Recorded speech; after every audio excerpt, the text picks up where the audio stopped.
تو ہدیہ خود سے دل میں خیال آئے. یہ جو شادی بیاہ کے موقعوں پہ لفافے دولہے کو جا رہے ہوتے ہیں, ہدیہ تھوڑی ہوتا ہے یہ سب کو پتا ہے بھائی دینا ہے یار, میری شادی تھی وہ دے گا, اور شکر ہے مجھے دیتے ہی نہیں لوگ, ان کو پتا ہے کہ کیا بھروسہ بھائی کتنی دفعہ دینا پڑے. حقیقت ہے. میں جب کسی کی شادی میں جاتا ہوں لفافہ نہیں دیتا, اور وہ خوش ہوتے ہیں کہ یار اگر مفتی صاحب نے ہمیں ایک دفعہ لفافہ دیا, ان کو ہمیں 4 دفعہ لفافہ دینا پڑے گا. ٹھیک. تو میرے پاس تو بہترین موقع تھا یہ پیسہ کمانے کا, لیکن بھائی یہ پیسہ کمانے کی خواہش نہیں ہے, یہ پیسہ کمانے کی ہوس ہے. لوگوں سے مستغنی ہو جاؤ, کس کی جیب میں کیا ہے, بالکل بھائی یہ اس کا ہے, یہ میرا. ابا کے پاس کتنے پیسے ہیں لاکر میں, بینک میں, بھائی یہ ابا جانے یار, ہمیں کیا کرنا ہے ابا کے, ہم تو ابا کو, ابا آپ بتاؤ کتنے چاہیے آپ کو, آپ بتاؤ ابا, آپ کو ضرورت ہے تو بتاؤ. جب انسان یہ لالچ, اٹ از کالڈ لالچ جو میں بتا رہا ہوں, یہ لوگوں کو نہیں پتا کہ ہمارے اندر ہے. یہ کسی کا کاروبار چلتا ہوا دیکھ کے اس کو پیچھے لانے کی کوشش شروع کر دینا, او بھائی تو اپنی محنت کر, اس کو چلنے دے یار, جیسا مرضی جا رہا ہے وہ. میں اپنی بائک ٹھیک کرواتا تھا کسی بندے سے, ایک دن میں نے بائک ٹھیک کروائی, اچھا ایک دن میں گیا تو وہ تھا نہیں, تو دوسرے قریب ساتھ میں ایک میکینک تھا, اس کے پاس چلا گیا. میں نے کہا یہ تو بند ہے, آپ بتا دو. اس نے کہا مجھ صاحب ایک بات کروں آپ سے میں نے کہا جی. کہ اس بندے سے کام نہ کروایا کرو, اسٹائل لکھ رہے ہیں.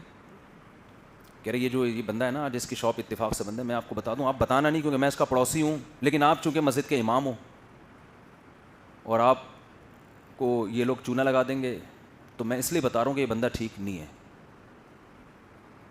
مجھے لگا کہ یہ بندہ ٹھیک نہیں ہے. دیکھو اس بات کا امکان ہے کہ وہ صحیح کہہ رہا ہو, بات سمجھ رہے ہیں, اس کو جو پوائنٹ ٹو بی نوٹڈ ہے نا وہ یہ جو میں بھی کہہ رہا ہوں, امکان ہے کہ وہ میری خیر خواہی میں صحیح کہہ رہا ہو, لیکن بات یہ ہے کہ کہنے سے پہلے آپ کو سوچنا چاہیے کہ میں جب مفتی صاحب سے یہ بات کہوں گا تو مفتی صاحب کے پاس کیا دلیل ہے یہ جانچنے کی کہ تو صحیح کہہ رہا ہے کہ جھوٹ کہہ رہا ہے. کوئی دلیل ہے؟ اس کا بھی تو امکان ہے کہ مفتی صاحب تجھے جھوٹا سمجھے کہ اپنے پڑوسی کی دکان بند کروانا چاہ رہا ہے. تو اگر آپ سچ بھی کہہ رہے ہیں تو ایسے موقع پہ یہ بات کہنے کی نہیں ہے, کیونکہ نہ آپ کے پاس کوئی ثبوت ہے, نہ آپ کے پاس کوئی دلیل ہے. خام خام ایک شری چھوڑ کے چلے جانا. تو میری نظر میں آیا کہ اس کے پڑوسی سے ہی کرواؤں گا میں, اس سے کبھی بھی نہیں کرواؤں گا میں.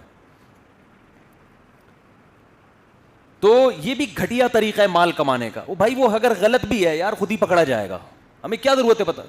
یا تو کوئی ایسی بڑی غلطی ہو نا کہ مفتی صاحب تھوڑے دنوں میں وہ آپ کے بائک کے فلاں پارٹس چوری کر کے بھاگ جائے گا امریکہ, کوئی بہت بڑا کوئی نقصان ہو رہا ہو, ایک مبہم بات کر کے چکر میں ڈال دی, اور بتا بھی رہے کہ بتانا نہیں اس کو. میں نے تو خیر نہیں بتایا, مجھے کہ لڑیں گے آپس میں. تو یہ آپ کے پڑوسی کے غلط ہو یا نہ ہو, لیکن آپ کے بہرحال یہ غلط ہونے کی علامت ہے. تو یہ صرف پیسے میں نہیں ہے, عزت میں بھی ہے. عزت کے بھی بھوکے ہوتے ہیں, پیسے کے بھی بھوکے ہوتے ہیں, شہرت کے بھی بھوکے ہوتے ہیں. شہرت کی خواہش ہر ایک کی ہوتی ہے. جب بھی انسان اخبار میں اپنا نام دیکھتا ہے کہ لاشعوری خوشی ہوتی ہے, ارے میں اخبار میں آیا ہوں. اللہ کراچی میں کسی کو اخبار میں نہ لے کر آئے. کراچی میں کہ اخبار میں آنے کا مطلب کچھ اور ہوتا ہے کہ حضرت کا جنازہ فلاں دن ہوگا, اس کے علاوہ اخبار میں نہیں آتا بندہ. لیکن اگر پنجاب میں آپ اخبار میں آئے, بھائی میں میری تصویر اخبار, یہ نیچرل ہے, انسان خوش ہوتا ہے. عزت میں انسان خوش ہوتا ہے. حضرت ابو ہریرہ رضی اللہ عنہ نے رسول اللہ صلی اللہ علیہ وسلم سے عرض کیا, یا رسول اللہ ہم نیک اعمال کرتے ہیں, لوگوں کو جب پتہ چلتا ہے تو وہ ہمیں عزت دیتے ہیں, وہ ہماری تعریف کرتے ہیں, تو کہیں یہ ریا تو نہیں ہے, اس سے عمل ضائع تو نہیں ہو رہا؟ فرمایا نہیں, یہ تو دنیا میں اجر ہے, آخرت میں اس کے علاوہ ہے. نیک عمل پہ دنیا میں بھی تو عزت ملتی ہے نا, تو یہ تو نیچرل ہے بھائی. عزت بیزتی پہ کون خوش ہوتا ہے؟ تبھی تو اللہ نے عزت کی حفاظت کا حکم دیا نا. لیکن عزت کی ہوس ٹھیک نہیں ہے, جتنی مقدر میں ہے تمیز سے اتنی حاصل کر لو, اپنی اوقات سے باہر نکلنے کی کوشش نہ کرو. تو لالچ, ہوس, عزت کے پیچھے بھاگنا, ان سے وقتی طور پر کچھ چیزیں تو حاصل ہو جاتی ہیں, لیکن سب سے بڑا نقصان اس کا پتہ ہے کیا ہے؟ سب سے بڑا نقصان دل کا سکون برباد. لالچی آدمی کبھی دنیا میں سکون میں نہیں آتا. اسی طرح باس کی چاپلوسی کر کے اس کی نظر میں عزت حاصل کرنا, یہ بھی عزت کی خواہش نہیں ہے, عزت کی ہوس ہے. اتنی باس کی تعریف کرو جتنا وہ نظر آ رہا ہے اچھا, اس سے آگے نکلنے کی کوشش نہ کرو. حضرت حکیم الامہ مولانا اشرف علی تھانوی رحمۃ اللہ علیہ اس پہ بہت غضبناک ہوتے تھے کہ کوئی اپنے بزرگ سے اتنی عقیدت کا اظہار کرے جتنی اس میں ہے نہیں. جتنی عقیدت ہے اتنا ہی اظہار کرو, جتنے وہ آپ کو اچھے لگتے ہیں اتنا ہی بتاؤ, اتنے لگتے ہیں اس سے زیادہ نہیں. یہ نہیں کہو کہ اس سے زیادہ نہیں لگتے, بس اتنا بتا دو کہ آپ ہمیں اتنے بہت اچھے, آپ تو میں تو بس ایسا کہ بس میں جان لٹا دوں آپ پہ, میں یہ کر دوں. بھائی تو یہ ڈیٹ مارنے کے لیے آ رہا ہے کسی بزرگ کے ساتھ تو, یہ بھی منافقت ہے. جتنی عقیدت ہے اتنی. حضرت آپ کے بیان سے بہت فائدہ ہوا بھائی, ویڈیو نہ بنائیں ٹھیک ہے. جتنی حضرت بہت فائدہ ہوا آپ کے بیان سے, بڑا اچھا بیان اگر کرتے ہیں بالفرض آپ کو لگتا ہے بہت اچھا, بہت محبت ہے آپ سے, ہو گیا کافی ہے. مکھن لگانے کے لیے تاکہ حضرت آپ کو اپنا چہیتا بنا لیں. کوئی بھی بڑا آدمی, کوئی آفیسر ہے, ایک فوجی اپنے آفیسر کی بہت زیادہ تعریف کر رہا ہے. ہم نے چونکہ دنیاوی اداروں میں بھی کچھ ٹائم گزارا ہے نا, اسکول میں چمچے ہوتے تھے ٹیچروں کے.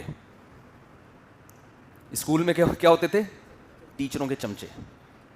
ایک ہوتا ہے ٹیچر کا خدمت گزار, یہ اچھی بات ہے, جتنی خدمت کرو اپنے استاذ کی ثواب ملے گا. ایک ہوتے تھے ٹیچروں کے چمچے, بھاگ بھاگ کے کام کرنے, بھاگ بھاگ کے, تاکہ نمبر اچھے آ جائیں.